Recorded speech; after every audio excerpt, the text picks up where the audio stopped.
Shalom, Ibu Bapak, Saudara-saudari yang terkasih.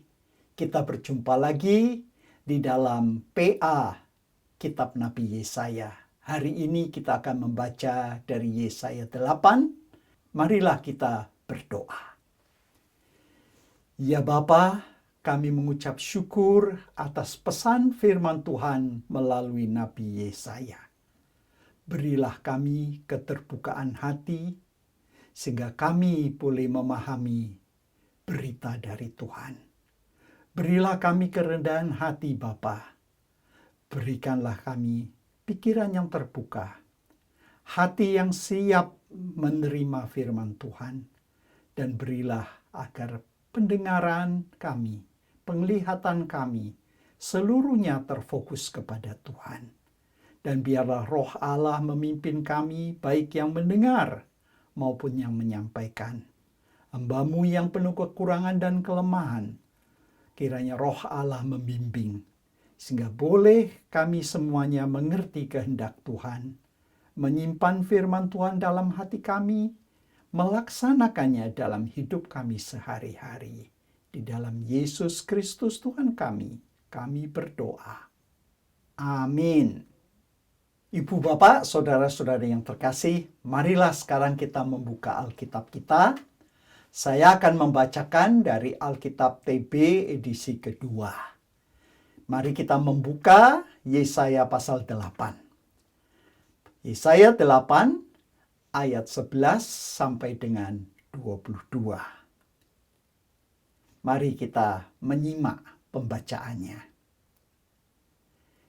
Yesaya 8 ayat 11 sampai dengan 22 berjudul Keluarga Yesaya menjadi peringatan.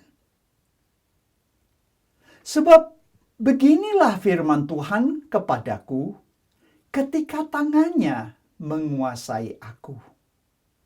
Dan ia memperingatkan aku supaya jangan mengikuti tingkah laku bangsa ini. Jangan anggap persekongkolan segala yang disebut bangsa ini persekongkolan. Apa yang mereka takuti, janganlah kamu takuti dan janganlah gentar. Tetapi Tuhan semesta alam, dialah yang harus kamu akui sebagai yang kudus. Kepadanyalah kamu takut, dan terhadap dialah kamu gentar. Ia akan menjadi tempat kudus, tetapi juga batu sentuhan dan batu sandungan bagi kedua kaum Israel itu, serta menjadi jerat dan perangkap bagi penduduk Yerusalem. Banyak di antara mereka akan tersandung, jatuh dan luka parah, terperangkap dan tertawan. Simpanlah kesaksian ini dan meteraikan pengajaran ini di antara murid-muridku.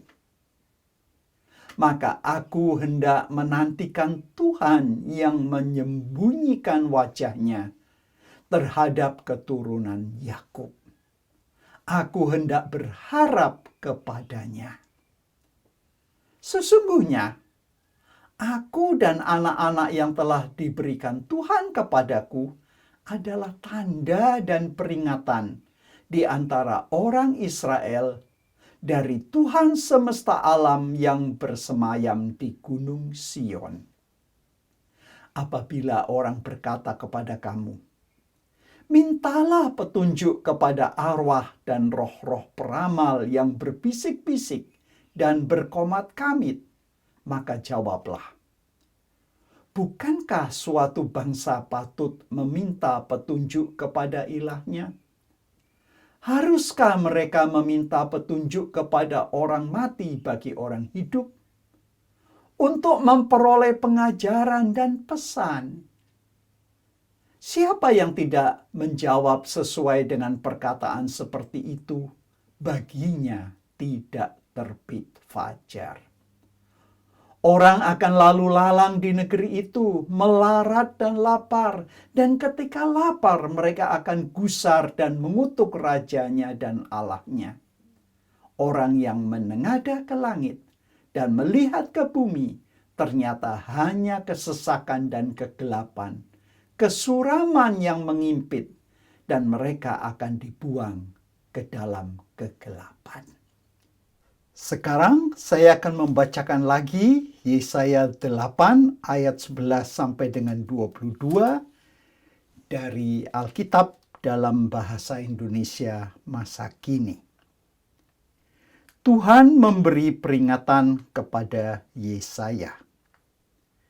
Saya dikuasai Tuhan dan diberi peringatan supaya jangan mengikuti jalan yang ditempuh bangsa itu, katanya. Jangan menganggap komplotan apa yang mereka anggap komplotan. Dan jangan takut akan hal-hal yang mereka takuti. Ingatlah bahwa Aku, Tuhan yang Maha Kuasa, adalah suci. Hanya Akulah yang harus kau takuti. Oleh karena Aku sangat suci, Aku menjadi batu sandungan bagi rakyat Yehuda dan Israel, dan perangkap yang menjerat penduduk Yerusalem. Banyak orang akan jatuh tersandung dan terluka. Mereka akan terperosok ke dalam perangkap. Larangan untuk minta petunjuk dari hukum. Kalian, murid-muridku, harus menyimpan dan memelihara pesan-pesan yang diberikan Allah kepada saya. Tuhan telah menyembunyikan diri dari keturunan Yakub umatnya, tetapi saya percaya dan berharap kepadanya. Inilah saya dan anak-anak yang diberikan Tuhan kepada saya. Tuhan yang Maha Kuasa yang memerintah di Bukit Sion mengutus kami menjadi tanda untuk umat Israel. Tetapi orang-orang akan menyuruh kamu meminta petunjuk dari dukun-dukun yang berbisik-bisik dan berkomat kamit. Orang-orang itu akan berkata, bukankah kita patut minta petunjuk dari arwah-arwah demi kepentingan orang hidup? Jawablah begini, dengarkan ajaran Tuhan. Orang yang tidak bicara sesuai dengan ajaran itu tidak mempunyai harapan. Masa penuh kesesakan. Orang-orang yang malang dan lapar akan berkeliaran di negeri itu karena kelaparan. Mereka marah-marah sehingga mengutuk raja dan Allah mereka. Kemanapun mereka memandang ke atas atau ke bawah, mereka tak akan melihat apa-apa selain kesesakan dan kegelapan serta kesuraman yang mencekam. Mereka akan dibuang ke tempat yang gelap itu. Berbahagialah orang yang mendengar firman Allah, menyimpan dan melaksanakannya.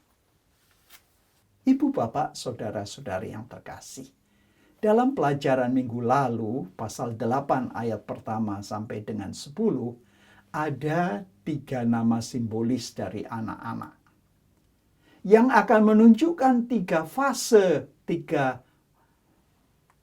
tahapan di mana Tuhan akan bekerja. Yang pertama, Maher Shalal Hasbas. Artinya, penghakiman akan segera terjadi.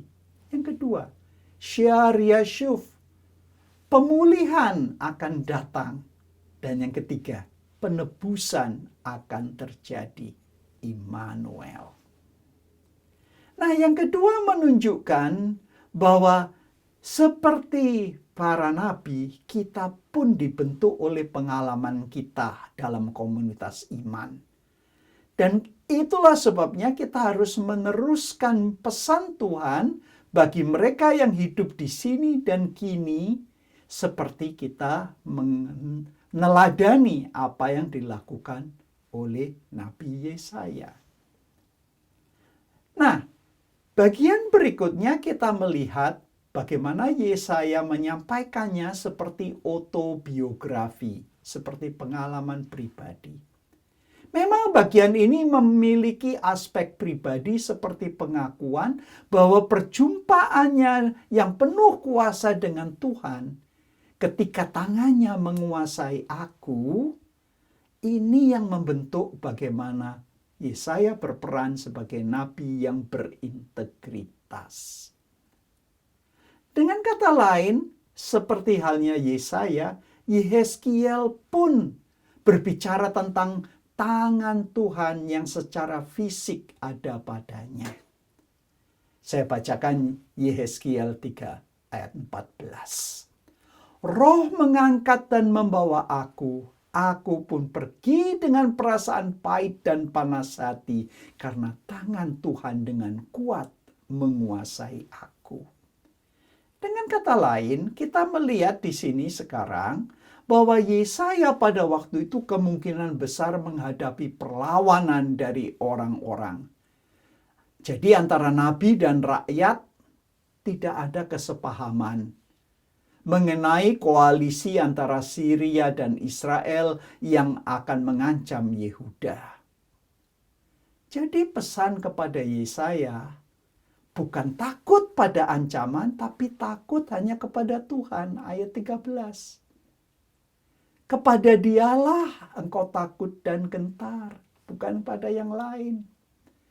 Nah, yang menarik ayat 14 ini dikutip oleh Paulus di dalam Roma 9 ayat 33. Sesungguhnya aku meletakkan di Sion sebuah batu sandungan dan sebuah batu besar yang membuat orang jatuh, dan siapa yang percaya kepadanya tidak akan dipermalukan. Di dalam ayat 16, simpanlah kesaksian ini dan meteraikan pengajaran ini di antara murid-muridku. Nah, siapakah pengikut-pengikut ini? Ini di dalam bahasa Ibrani-nya secara harfiah adalah anak-anak para nabi, yaitu rombongan nabi. Nah, maksudnya apa? Bahwa pesan Nabi Yesaya dilestarikan oleh para pengikutnya. Jadi dengan kata lain, kalau kita melihat tadi, mereka pengikut Nabi itu menempatkan dirinya pada posisi bahwa mereka mendengar ancaman, namun harus tetap hanya takut kepada Tuhan, bukan pada ancaman. Nah, selanjutnya kita membaca anak-anak yang diberi. Tadi yang kita sudah bahas, Shear Yashub, Maher Shalal Hasbaz, dan Immanuel. Kita melihat di sini bahwa memang penghakiman akan datang. Namun pemulihan akan datang juga. Dan penebusan sudah dijanjikan. Dengan kata lain, tanda dan peringatan di antara orang Israel ini juga ada di Yesaya 30 ayat 8. Sekarang pergilah, tulislah itu di depan mata mereka di suatu loh batu, ukirlah pada suatu lempengan. Supaya itu menjadi kesaksian pada masa yang akan datang sampai selama-lamanya. Dengan kata lain, ibu bapak saudara-saudari, Yesaya dan keluarganya adalah pengingat yang hidup dan nyata bahwa Allah sudah memberi peringatan. Kalau memang umat Tuhan tidak berpaling kepada Tuhan, hukuman pasti datang. Tetapi mereka sudah diperingatkan. Nah, yang menarik di dalam ayat 19, mengenai memanggil arwah dan roh-roh peramal. Dengan kata lain, daripada mencari Tuhan, umat ini justru mencari pada penyihir. Nah, ini sama dengan kejadian di dalam 2 Raja-Raja pasal 1, di mana Raja Ahazia diingatkan oleh Nabi Elia bahwa pada saat raja itu jatuh, dan karena jatuh dia sakit, dia takut mencari justru dari ilah yang lain, bukan daripada Tuhan. Dan ini menunjuk bahwa ibu, bapak, saudara-saudari, bahwa dalam keadaan terjepit, seringkali kita mencari sumber yang lain, bukan daripada Tuhan. Nah, kalau mereka suatu hari sadar, dikatakan dalam ayat yang tadi telah kita baca, mereka akan mengutuk pada raja dan dewa-dewa. Karena yang ditemukan di bumi maupun di surga hanya kegelapan dan kesesakan, kesuraman yang menghimpit. Nah, gambaran ini menunjukkan perubahan yang dramatis, yang akan berbeda sekali, yaitu di dalam Yesaya 8 ayat 23 sampai dengan bagian pertama dari pasal 9 yang akan kita bahas minggu depan. Nah, ini menunjukkan bahwa bukan hanya zaman dahulu, zaman sekarang, zaman now, manusia itu kalau menghadapi kesulitan, seringkali tidak mencari Tuhan. Pada saat-saat yang tidak pasti, tidak mengerti bagaimana masa depan, ini membuat orang mencari sihir, ramalan, konsultasi dengan orang mati. Di Israel kuno pun sudah dipraktekkan. Sebenarnya ini ilegal, tidak boleh. Namun dari catatan dunia lama kita melihat bahwa ada orang berkonsultasi dengan hati domba kurban yang disembelih. Maka pemuka agama itu mempunyai katalog catatan bagaimana bentuk hati dari domba yang disembelih itu nanti menunjukkan, oh ini artinya ini. Oh ini kalau bentuknya ini artinya akan ada tanda celaka seperti ini. Oh masa depannya akan begini. Nah, budaya modern juga begitu.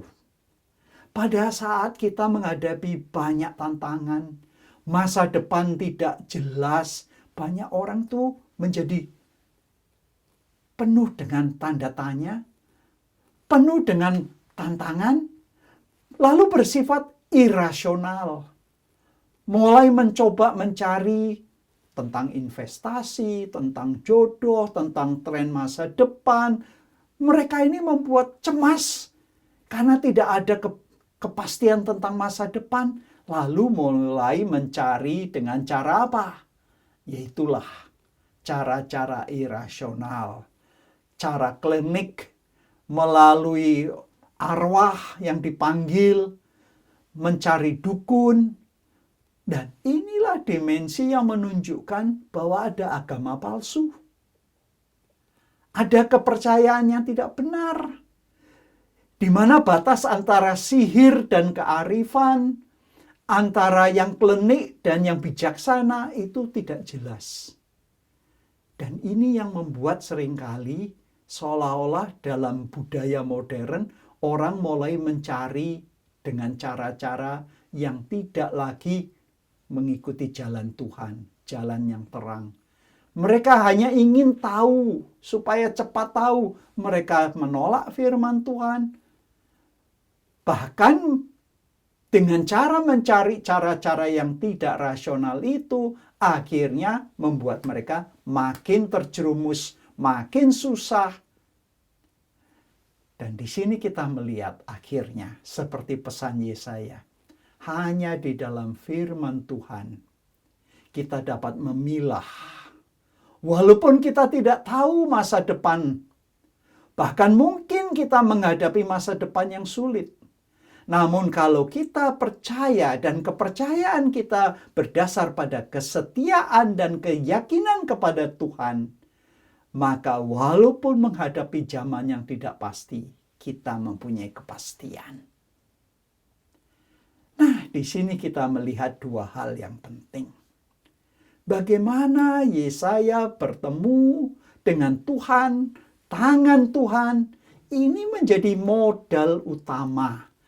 Membuat perannya, kepribadiannya, perilakunya, integritasnya sebagai hamba Tuhan, penyambung lidah Tuhan. Walaupun ditantang, walaupun banyak perlawanan, tidak menyerah, tidak takut.